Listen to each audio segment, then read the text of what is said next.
our daily Bible reading and devotional for May 28th. Our reading today comes from the Gospel of John, chapter 13. We'll be reading verses 18 through 38.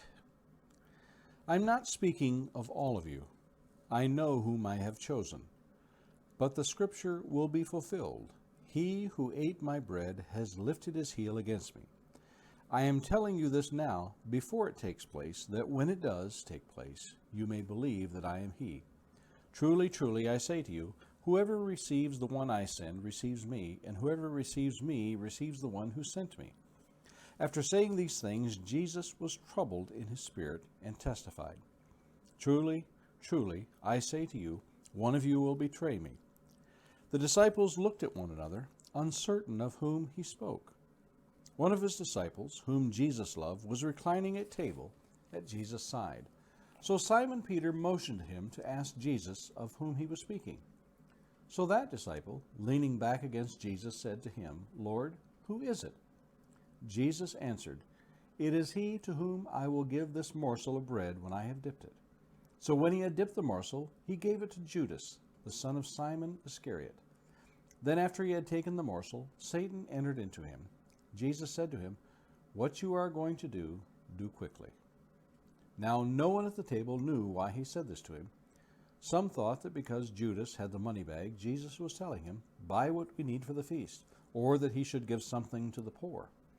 So after receiving the morsel of bread, he immediately went out, and it was night. When he had gone out, Jesus said, Now is the Son of Man glorified, and God is glorified in him. If God is glorified in him, God will also glorify him in himself, and glorify him at once. Little children, yet a little while I am with you. You will seek me, and just as I said to the Jews, so now I also say to you, Where I am going, you cannot come. A new commandment I give to you, that you love one another. Just as I have loved you, you also are to love one another. By this all people will know that you are my disciples, if you have love for one another. Simon Peter said to him, Lord, where are you going? Jesus answered him, Where I am going, you cannot follow me now, but you will follow afterward. Peter said to him, Lord, why can I not follow you now? I will lay down my life for you. Jesus answered, Will you lay down your life for me? Truly, truly, I say to you, the rooster will not crow till you have denied me 3 times. Now some thoughts for today. There are easy and predictable ways that we can readily recognize cultural differences in people. An accent is one way. Sometimes the mode of dress can give away what a person values in their life. It may be the way in which a person carries themselves. Do they shuffle along? Do they slouch when they walk or sit? It's not a sure way by any means to use these exclusively, but they are often indicators nonetheless. We're prone to using such things to judge others.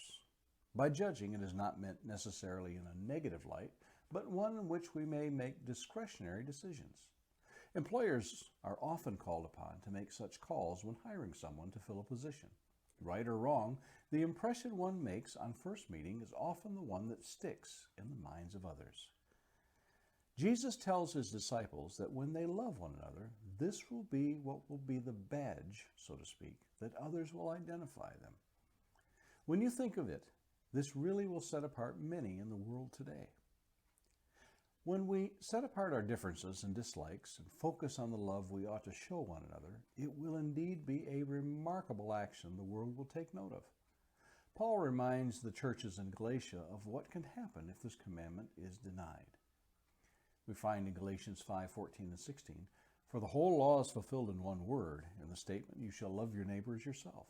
But if you bite and devour one another, take care lest you be consumed by one another. Imagine the shadow that biting and devouring casts upon those who have been redeemed. What must the world think when we let our petty differences divide us? Paul the Apostle dealt with many such differences throughout the church, as divisions formed over who they followed, those who were circumcised and not, and the power struggles that naturally formed. All of these Jesus hoped the disciples then and now would overlook in love, and thus being the message the world would see first and foremost. people living in harmony. And a question to consider this day: have you let small things stand in the way of love for your brothers and sisters? And finally, a thought to meditate today: find a way to promote love among the brethren today. Those are our thoughts for May 28th,